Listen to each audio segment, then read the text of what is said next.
Good afternoon, everybody. Happy St. Patrick's Day and welcome to our Pi Day of Giving virtual speaker series event. Today's topic is physical and mental health in the digital age. Now, before we begin today's session, I'd like to start by saying that Ontario Tech University is proud to acknowledge the lands and the people of the Mississaugas of Scugog Island First Nation. Our university campus is situated on the traditional territory of the Mississaugas, a branch of the Greater Anishinaabe Nation, which includes Algonquin, Ojibwe, Odawa, and Potawatomi, and is covered under the Williams Treaties. These lands remain home to many Indigenous nations and peoples, and as a university community, we are thankful to be welcome on these lands in friendship. And because we don't want to forgo this important element of reconciliation, we are also dedicated to increasing our awareness, understanding, and gratitude for the land we share. Since we're conducting this in a virtual space and scattered all across the province, I would like to ask everyone just to take a minute now to reflect on the traditional territory that you find yourself on, the treaty that it is covered under, and your own personal relationship with the land. Thank you. My name is Jody Cowan, and I'm the Community Engagement Coordinator here at Ontario Tech. Today's session is the fourth of 10 conversations we're hosting as part of our Pi Day of Giving speaker series. We're so excited to have our Ontario Tech experts share their research with you while also helping to spread the word about our Pi Day of Giving, which is meant to raise funds for our students. Now, if you have any questions during today's presentation, please use the Q&A function at the bottom of your screen at any point, and we will do our best to get to them. These sessions are also being recorded and will be posted to our website should you choose to watch it again or share with friends who couldn't be with us today live. Now, digital wellness is a 21st century skill that we all need right now. That's why it's important for people living in this turbulent and digital age to develop these healthy habits and strategies to manage technology use for all ages. Today's presentation will also explore the merits of online brain training by addressing whether it improves cognition, what it does to the brain, the evidence behind brain improvement apps, and how this works pertains to mental and physical health. I'd like to introduce our first of two speakers for today. From our Faculty of Education, Dr. Jennifer Lafayette. Dr. Lafayette is an assistant professor in our Faculty of Education. She's a licensed psychotherapist and creative arts therapist with more than 25 years of experience in the fields of developmental psychology, mental health, and education. Her research interests center on human development, the learning and impacts of technology, as well as mental health across the lifespan, the role of creative arts, play in nature and well-being, at-risk populations, and the psychological empowerment and mental health education for teachers. Dr. Lafayette is currently the director of the Mental Health in the Digital Age Lab. So welcome, Jennifer, and thank you so much for being here with us today. Thank you, Jody. I'm just going to bring up my presentation now. So thank you for having me here today. And thanks for letting me join in to talk about a really important topic, especially the last few years as we've lived through the pandemic of COVID-19. We really have been bringing mental health to the forefront in almost every conversation in every field. And I do believe very strongly that conversation needs to center on digital wellness, which is a necessary skill for the digital age. We know that technology use is now a human activity. It's a very natural human activity that we're engaging in from as young as 1 to 103. Across the lifespan, we're using technology for work, for education, for play, for information, collaborating, sharing, and engaging. And knowing that technology is part of our life and it's a very human activity, this is why we see it, models of digital technology use are taught to children very young in schools. We're starting to teach, although we want to teach people across the lifespan about healthy technology use. So for example, in schools, we often talk about digital literacy, which is, developing literacy around digital technologies, what they are, how to use them efficiently, for example, for creativity, for communication, forming identity, accessing information. We also talk about digital citizenship. So being a healthy digital citizen. So when we're online, how do we practice safe, responsible, and legal use of technology? But a component that has been missing for many years, which we're starting to realize is almost on its own merit, something we need to focus more in schools and in our communities, is digital wellness. So what exactly is digital wellness? Well, we often hear it described as developing a healthy relationship with technology. Digital wellness is something that I've been researching the last 10 years, not just as a researcher, but also a therapist. So digital wellness is actually a key component of my therapy programs with clients, families, and groups. And I research what is digital wellness and what are those important components. So looking a little further at what digital wellness is, I stated that it's about knowing how to use media and technology in ways that enhance our overall well-being and happiness. And to do so requires certain skills. It requires emotional intelligence, self-awareness, self-reflection, critical thinking, cognitive flexibility, and self and emotional regulation. I've been developing a new model for digital wellness, a framework that can be used by schools, by parents, that helps us develop digital wellness. And three main components are involved in this framework. First, for us to develop digital wellness, we have to have knowledge. So knowledge about what is mental health, what is wellness, what are the benefits and risks of technology. We do see research in the last few years demonstrating the double-edged sword of technology, that there are pros, there are cons to using technology. You know, sometimes it can make us feel connected, allow us to express ourselves, but at other times too, technology can bring on feelings of sadness, anxiety, stress. And so really understanding that information about the risks and the benefits. Besides knowledge, we also need self-awareness. Being able to assess how technology is impacting us is critical. When I'm using technology, if I'm on social media, does it make me happy? Or am I actually getting off social media feeling worse than I did before? Am I feeling stressed? Am I feeling worried? Am I comparing myself to others? Am I exposing myself to instances of cyberbullying? And so self-awareness is about knowing how it's affecting you and what those signs and symptoms are that you're displaying from the technology use. The last component is self and emotional regulation. And here it's about managing that technology use and managing ourselves. So am I using technology for purpose? Am I using it in healthy ways? And I'll just give you an example here. One thing I've been studying over the pandemic is the rise in online shopping. There was a lot of people shopping online because it was very easy, but people weren't necessarily doing it because they needed things. It was actually out of boredom, loneliness, that people were shopping online for things that they did not need. You know, getting a package at the front door was exciting. It was new.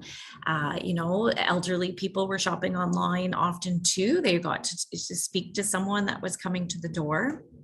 And so self-emotional regulation would be knowing not to, or to stop ourselves from doing that online. You know I don't need this. I do not need to click the cart button. Yes. And so I'm going to stop, and being able to use coping strategies to do that. It's really about developing those coping strategies for self-regulation. Overall, what we see is that emotional intelligence is key in digital well-being. And if anyone is familiar with emotional intelligence, you know that that is about having self-awareness, about self-regulation, but it's also about developing social awareness and healthy relationships as well. But that self-awareness and self-regulation is key to digital wellness. And that's the part we really need to focus on in helping teach individuals. It's not just about teaching what is digital wellness, it's let's talk about how do we do this.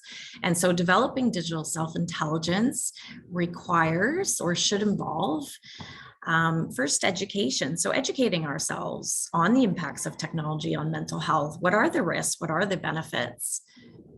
It's about assessing our technology use. And this is actually a great exercise to look at all the different technologies that you use and determine why you're using them. What is the purpose? How are they making you feel? And what are those impacts on your overall wellness? And then next, we want to develop strategies for healthy technology use. So self and emotional regulation, self-reflection skills.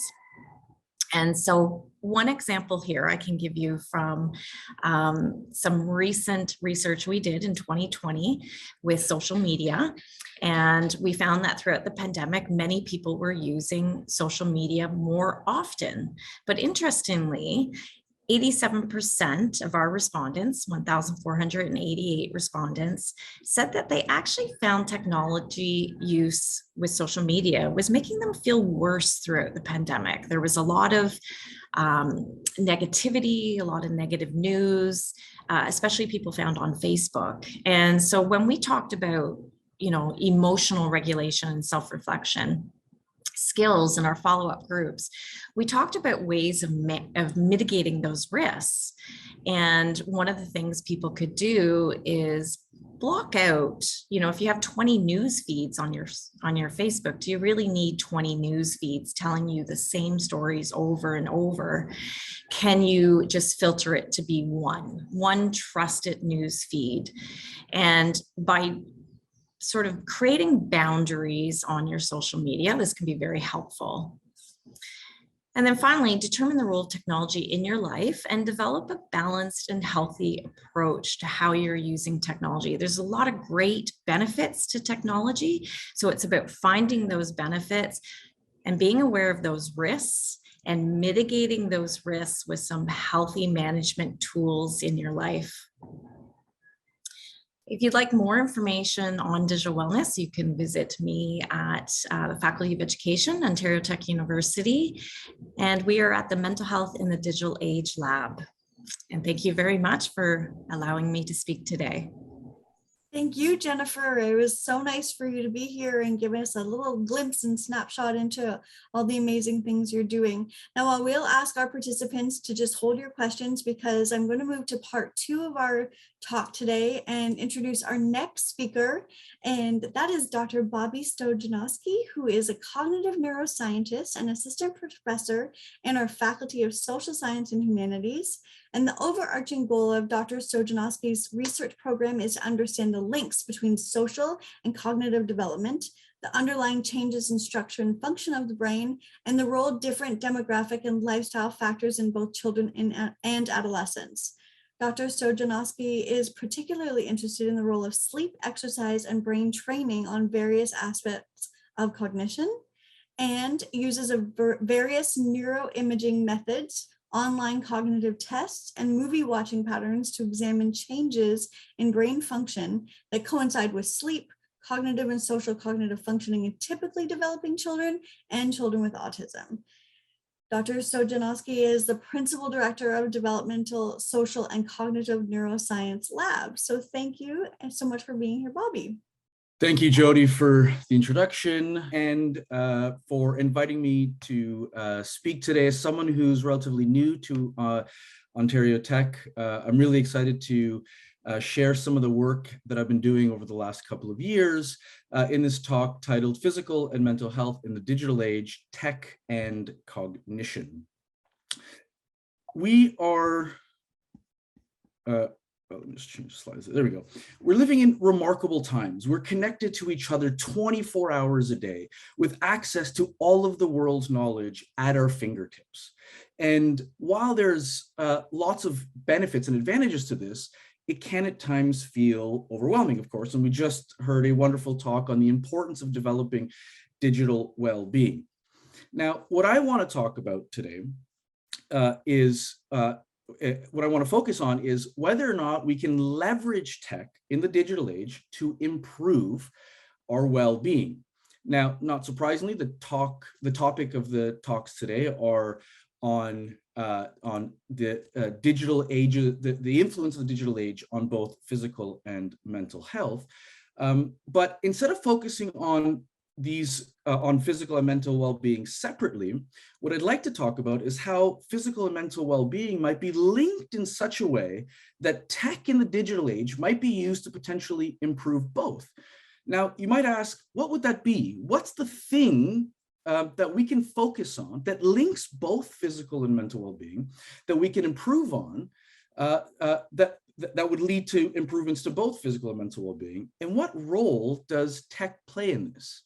And the answer to that, or at least one answer to that, and what I want to focus on for the rest of my talk is, excuse me, healthy cognitive functioning. Now, before proceeding, I'd like to address why is cognition so important, and how does it bridge both physical and mental well-being? Well, it turns out that cognition is very important. In fact, healthy cognitive functioning is one of the best predictors of an individual's quality of life. Things like academic success, success in the workplace, objective measures of happiness, and even life expectancy are all strongly associated with healthy cognitive functioning. And so it's pretty clear that finding ways to improve or to maintain healthy cognitive functioning is a worthwhile endeavor. It is, at least to me. Now, when I say find ways to improve or maintain cognition, a few things might come to mind, and there are some ways of doing that. But what I want to talk about today is brain training. Something that you may be familiar with or perhaps even be using. And brain training is this idea that you can play computerized online games, and doing so will make you smarter. Now, this is a wonderful goal, something that I would love for it to be true. And with an objective like that, there's no surprise that there is lots of interest in applying brain training programs to individuals across the lifespan. For instance, applying brain training programs to children to accelerate and refine various aspects of their cognitive abilities. These are various sets of ways that we think about ourselves and the world around us. Brain training has also been applied to individuals who might be concerned or at risk of, or perhaps even experiencing cognitive decline associated with dementia. That you can see here that various types of dementias lead to pretty drastic reductions in cognitive functioning, and perhaps brain training is a way to not only slow this decline in cognition, but perhaps even bring it back to levels before the onset of dementia. And in fact, this is a rapidly growing area of research in cognitive neuroscience, cognitive sciences, and psychological sciences, with dozens of papers published every year that look at the efficacy of brain training across different groups, including typically developing children and healthy adults, but also, for instance, adults might be experiencing some form of dementia, like mild cognitive impairment, but also children with a neurodevelopmental disorder, such as ADHD. And many of these papers find evidence that applying brain training programs do, in fact, lead to improvements to cognition. So it's research like this, plus lots of other research, that has spearheaded what is now a $1 billion a year industry with over 70 million active users, individuals using brain training programs. And this number is only growing. And it's no surprise in the digital age that there is no shortage of these online computerized games that are easily accessible through our mobile devices that we could use any time of day for a fee, of course. And it's no surprise that these programs are so popular, because they promise that playing these online games for a few hours a day, a few days a week, you'll end up with global general improvements to cognition, increasing your IQ and making you smarter overall. A notion that, of course, is extremely appealing and one that I would love to be true. But if brain training programs claim that you can just grab your iPad, sit on the couch, and voila, you just become smarter, this begs a very important question. Does it actually work? And this is something that I've spent the last few years studying, trying to answer this question. And it's what I'll share a couple of those studies with you today. Now, before getting to that, I want to quickly highlight what brain training is. Now, all brain training programs have the same fundamental structure. There is a pre-training period where individuals complete an individual or set of cognitive tests to get a baseline measure of cognitive ability. A period of prolonged cognitive training, usually focusing on a single cognitive test that targets a specific aspect of cognition, for instance, working memory. And then, of course, the post-training period, where you assess performance on the same set of cognitive tasks that were completed before training to determine whether or not the training worked, whether you got better at these different tasks. Now, there's little doubt that improvements on the tasks that you train on, that you'll see improvements on the tasks that you train on, and the mechanism that task targets will improve. For instance, if you train on a working memory task that specifically focuses on verbal memory, for instance, then you're going to see improvements on that. There's no doubt about that. But brain training programs are, the real value of brain training programs is based on this idea of transfer. And transfer is how far the benefits of training transfers to different tasks. In other words, how generalizable are the training benefits.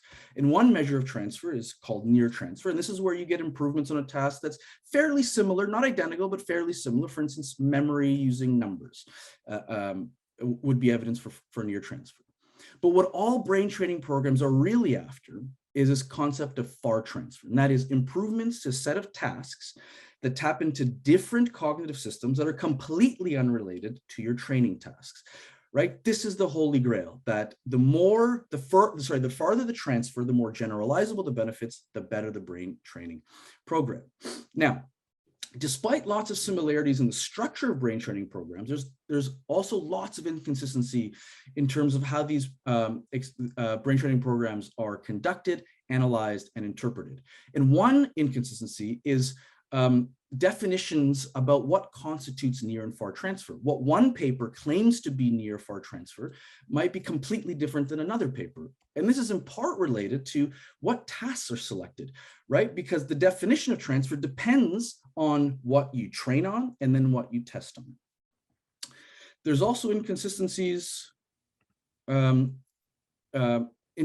there's also no standard for training duration.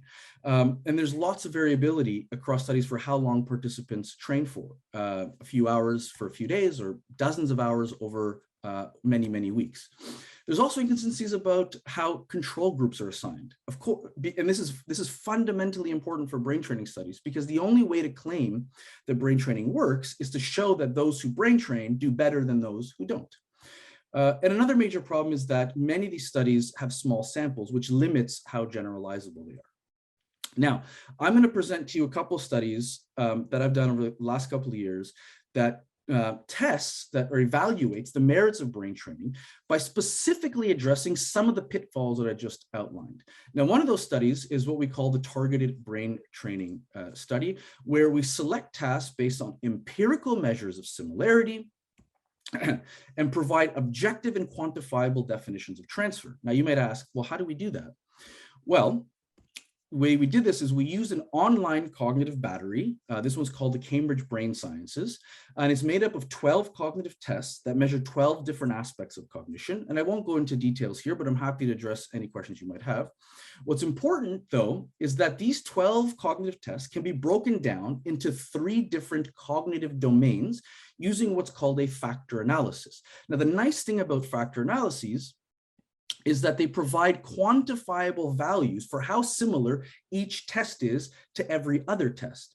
Now, you can see here that factor 1 is what we call short-term memory, these 3 tests in the red box. We have another domain called reasoning ability. You can see these set of tests in the blue box.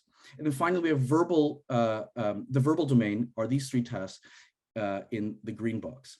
Now, we took advantage of the fact that this factor analysis provides these quantifiable measures of similarity in order to select our training and test tests.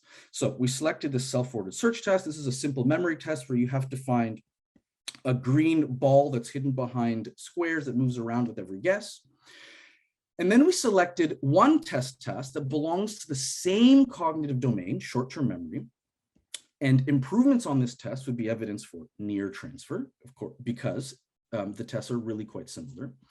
And another measure, digit span, this is memory for numbers, that actually belongs to the verbal domain, but of course, underlying this task also requires memory. And so the task, while different, isn't entirely different. And we did this intentionally because we wanted to maximize the likelihood that we find evidence for brain training. And in the study, we had 72 participants who brain trained for about 15 hours over a 20-day period. And this is the upper end of the amount of brain training that you'd find in the literature. Okay, so what did we find? Not surprisingly, those who trained on the self-ordered search task improved on that task over the 20-day period. And if you compare performance on the first day versus the last day, you see a significant improvement, right? But we knew this was going to happen. What's far more important is whether we found transferable gains. That is, that people improve on the two test tasks. And the answer is they did not. If you look at the digit span test here that belong to the verbal domain, so improvements here would have been evidence for far transfer, you see that the individuals, their mean performance at the pre-training phase relative to their post-training phase is almost identical. In fact, we didn't even find evidence for near transfer. Again, here at the spatial span task, a task that belongs to the same domain as the training task, we see performance that's virtually identical before and after training. So here we find evidence that we don't find any evidence that brain training works. Now, while 72 participants and about 15 hours of training is pretty good, but we wanted to take the next experiment, we want to take it to the real world. Perhaps our lab-based experiment that's contrived is too contrived or isn't subtle enough to pick up the potential benefits of brain training. And perhaps some of the popular brain training apps that are available to the world, like Lumosity, Peak, Brain HQ, and Elevate, are better designed to extract the potential benefits of brain training.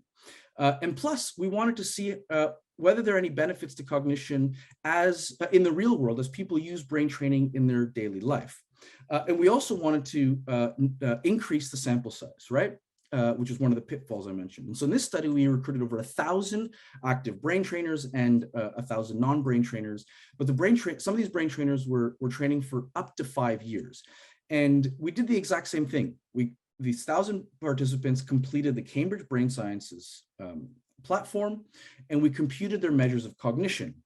Now, instead of showing you the results for individual tests, I'm going to show you their mean performance on this composite measures for each of the cognitive domains: memory, reasoning, and verbal abilities. And the reason why I focus on this is because this is what brain training is really after, right? If brain training really works, we should see improvements to these general aspects of cognition, not just on individual tests.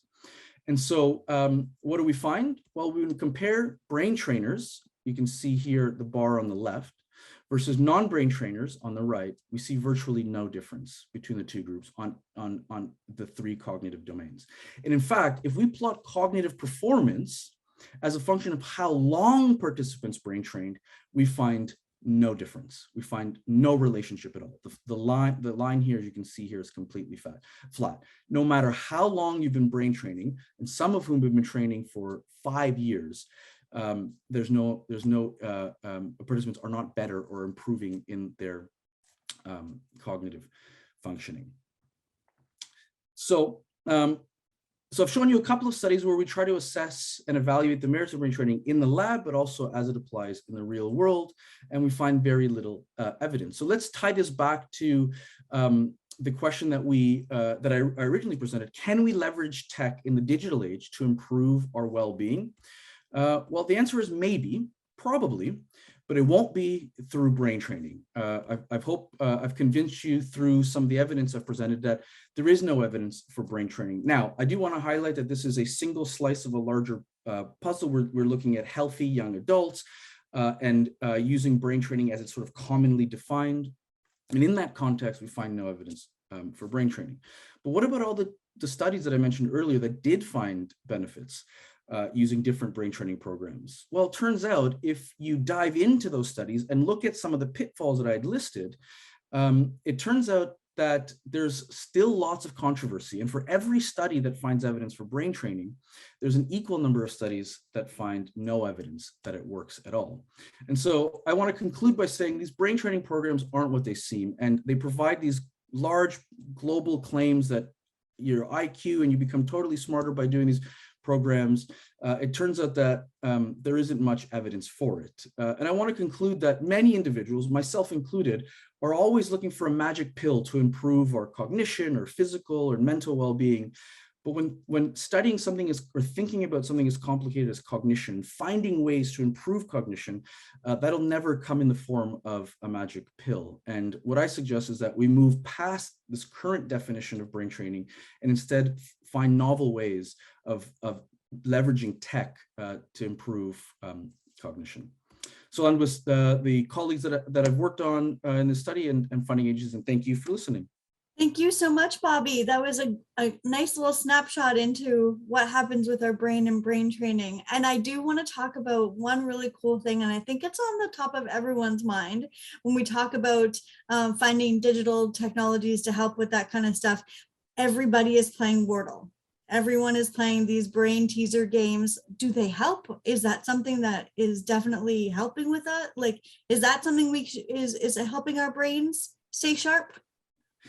Yeah, that's a really, really good question. And the answer is yes and no. The answer, and the reason why I say yes and no is it depends on what you mean by helping. So there's lots of great things about Wordle, right? There's a social aspect to it that we connect with those around us. Perhaps you're playing with family members at home, you're connecting with friends or family all over the world, sharing your score, trying to beat each other over time. There's the rush of getting the word right in 2 or 3 guesses. And all of those things are very positive and very good reasons to keep playing. But if you're playing with the objective to become smarter, I have bad news. I don't think it'll lead to general improvements to cognition. I haven't tested this explicitly, but if I did, I would guess that it wouldn't lead to improvements to other aspects of cognition. But again, that's not a reason not to play. It's really fun. It connects with your friends and family, and that alone is worth it. That's good.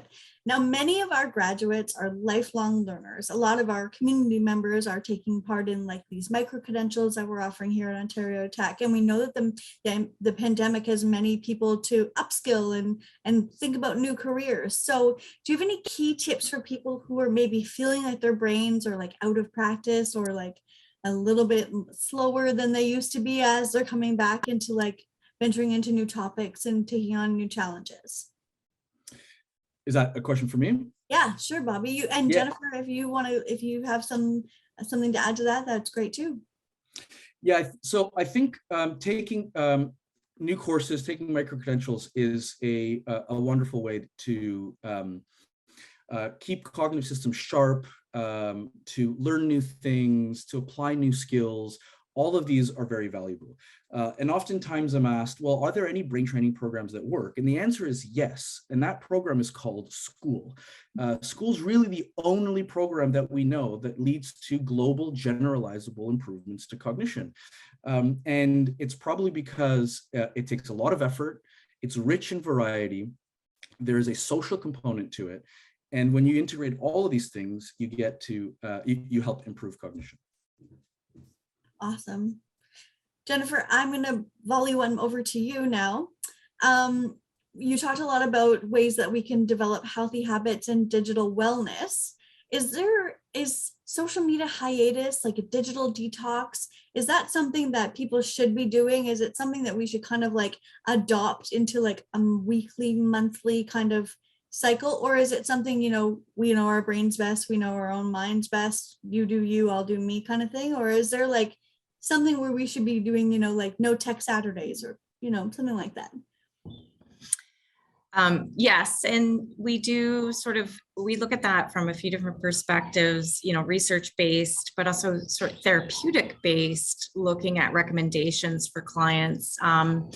We definitely did find, even from the research throughout the pandemic, a lot of people found it beneficial to take a break from social media. To go off for a period of time. Now, normally in therapy, we'd always recommend any sort of break you take always last a minimum of 2 weeks, because normally you're not going to see any sort of base change in less than 2 weeks. And so something I've been recommending probably for about 6 years now is, if you're going to take a break, try a short break and then move up your time. So maybe it's 2 weeks, and then maybe it's a month, and then maybe it's a 3-month break can be quite beneficial for people. Some of the research I've been doing, people have reported feeling much more productive, happier, reassessing their priorities in life. And you actually get a really good sense when you do take a break from social media of how it affects you. That's when you start to really realize, did this have a positive effect on me or a negative effect on me? Now, at the same time, it's sometimes hard for people to go completely off. That actually might cause more stress and anxiety, being completely off social media. So you can either take these periodic breaks, for a month or 3 months, let's say, or you start to create some boundaries with your social media. Like you said, Jody, maybe you're only using it certain days of the week. Maybe you're filtering down the number of people you have on social media, the number of news sites. And so it is all about making changes with your social media, and then constantly assessing, how is this change impacting me? Is it actually creating better mental health for me? And so that assessment is needed. And that's where I think people just need help in trying to figure out, how do I assess? This is great. Digital wellness idea is great, but how do I actually do this? And how do I assess as I go if it's helpful? So we are finding breaks have been really beneficial throughout the pandemic. In fact, a lot of people have closed off their social media accounts the last 2 years. A lot of people have reassessed their priorities and changed how they use technologies. So this was, although we're living through a pandemic, often pandemics can bring some positive social changes. And this may be one that we're finding. So that's interesting that you say that, because I think that there's two sides to that coin about people being protective of how their social feeds are affecting their mental health. But then that whole FOMO thing, you know what I mean? It's like, am I missing out on what my friends are doing? Am I not being invited because I'm no longer easily accessible on Snapchat or Twitter and that kind of thing? So that's a neat kind of paradigm that we find ourselves in, right? Yeah, and actually, Jody, if I could just add something there, because I think this is some new research I've been reading about, and I'm really finding this interesting, is social media is often a lifeline for adolescents. It is a part of their development, being connected, a sense of belonging with friends. And, a lot of parents have tried to, take social media away from youth. They've used it as a punishment tactic sometimes. And what we find from a psychological perspective is it can actually do more harm sometimes to the adolescents, because that is a major way to feel that you belong and connected, and removing that ability can create a lot of depression, stress, anxiety. And so we really have to assess if, these breaks and these disconnects from social media are doing good or more harm. And that's what we need to look at. And speaking of good and harm, let's bring it back to when we grew up. I grew up in the 80s, early 90s, and my parents were like, don't talk to strangers, don't make friends online, don't tell, no chat rooms. And now we're in a digital age where people literally friend each other on Twitter, and they find common themes. People are doing, online dating, and they, find digital spaces. So do you think that society will find that balance between don't talk to strangers and trust and not being so skeptical? Is that something that you ever study? Well, that's the point. One of the points of teaching digital citizenship to kids is about safe use. You're right. Don't give out personal information online, and being very careful. And we want kids to learn that. We still need to learn it as adults. I mean, look at the number of fraud cases that have happened the last few years online with technology. During a pandemic, people are lonely, they're bored. It was a prime time for phishing and scams and online scams that were happening. And so we still need to learn digital citizenship. I don't think that's something that should be just taught in elementary school. It's something we need all along. It's something even I talk about with my students in the Faculty of Education as adults is, digital citizenship as an adult. Being careful online. We want to be trusting, but we also want to be careful. But it's also about managing yourself, right? So what if I'm very lonely and I want to accept all these friend requests? And, there's some of that research does having an existing mental health problem sometimes open us up to more risk online? Because of that pre-existing nature and what we're looking for, right? What we're looking for in technology is very different if we're not doing well in life compared to when we're doing well.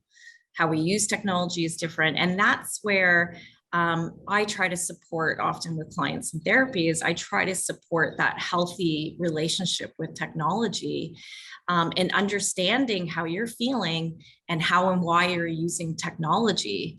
And whether it's good or not, and developing that balance, right, as digital citizenship with digital wellness. Right. And being using it to mitigate mental health and all that kind of stuff is also a really strong point. And it kind of goes back to one of my questions I want to ask Bobby is what happens to your brain when you brain train? Like what physically happens there? Like does it help improve those mental aspects of it? Yeah, that's a really great question. In fact, we've collected some data on this that if I had more time, I'd be happy to share. But what we did was we measured two types of changes to the brain. One is structural changes, and these are changes to the physical connections in your brain. This is called the white matter in your brain. You can think of these as sort of the highway connections that connect different parts of your brain. But we also collected data on what's called functional connectivity, and that is how different parts of the brain communicate with each other.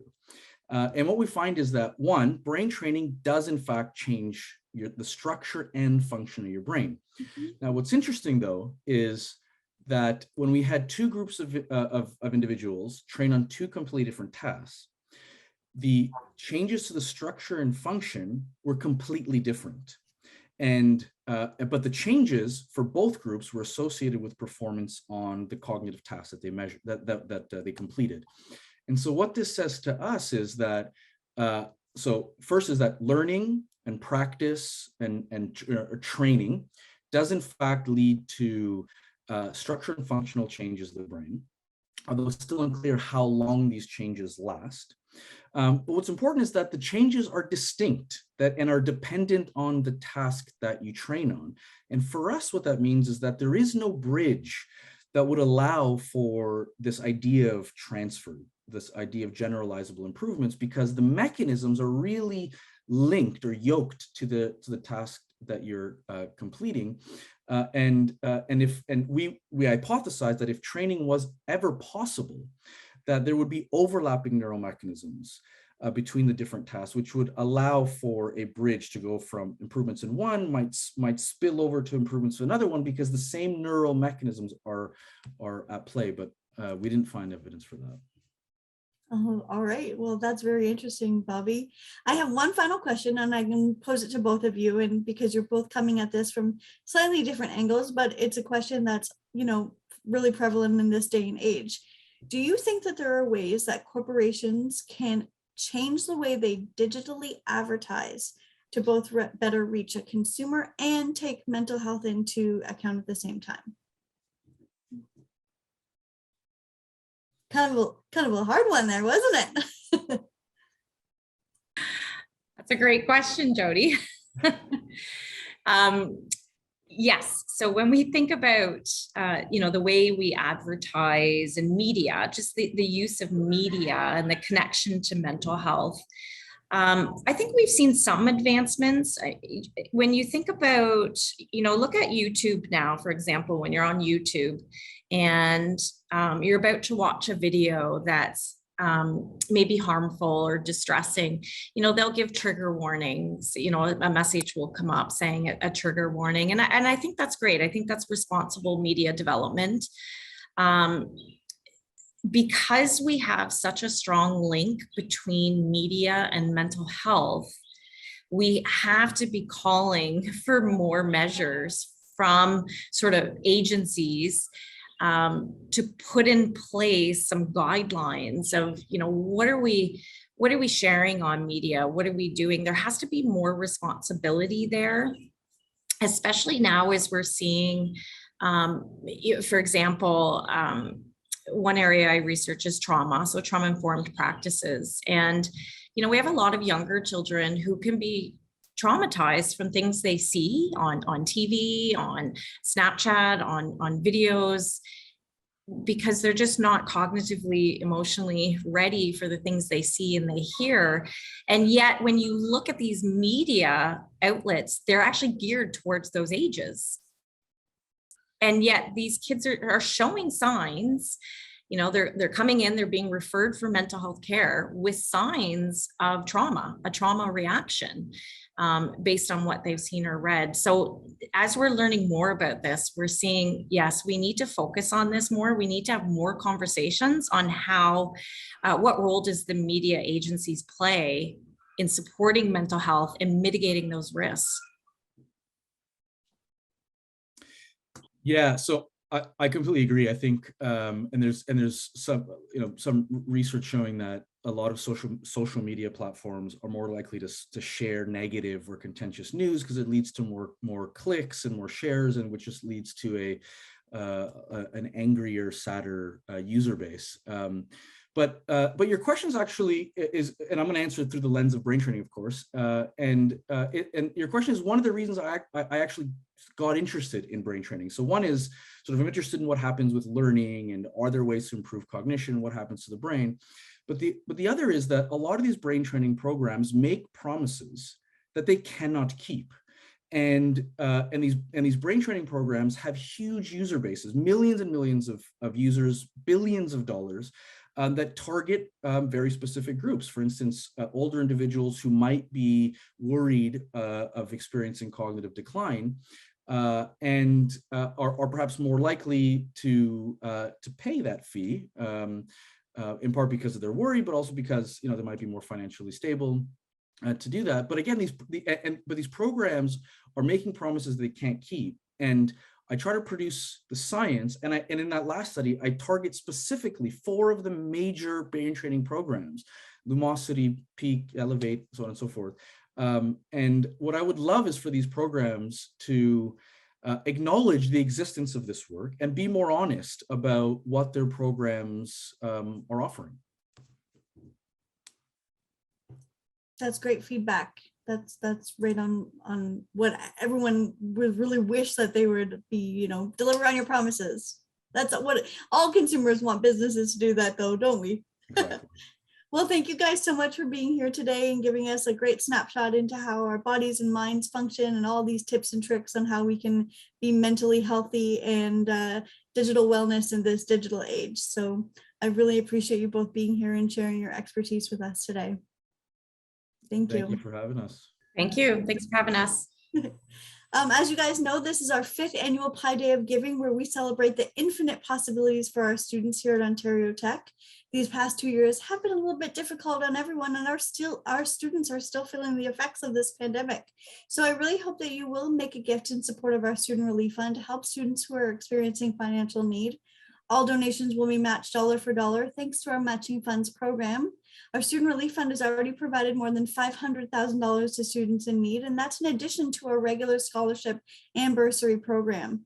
I'd like to give a great big shout out to Scotiabank for their generous sponsorship of our Pi Day of Giving speaker series.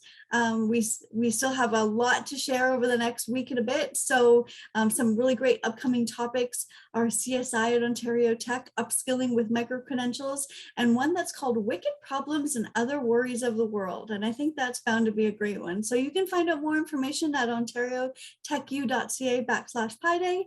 Before we say goodbye, I'd like to share a short message from one of our incredible students here at Ontario Tech. Thanks so much, everybody, and enjoy the rest of your afternoon.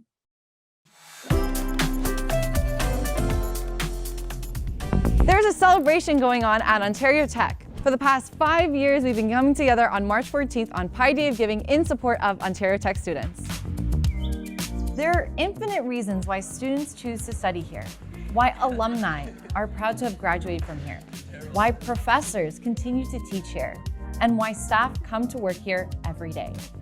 With your help, we are reimagining our modern approach to learning through the lens of technology. We are delivering an educational experience that meets students in the world we live in today and prepares us for the world we will create tomorrow. Our state-of-the-art buildings provide students with innovative, flexible learning spaces, including collaborative labs and classrooms with leading-edge technology. In these spaces, students can turn ideas into action and make an immediate impact on our world. When you make a gift on Pi Day, you're helping to create future leaders who will contribute and thrive in today's world. You're making an impact that resonates and touches all of us. When you give, we all receive. So this Pi Day, let's celebrate and count all the ways that we can work together to create a brighter future and deliver infinite possibilities for students like me.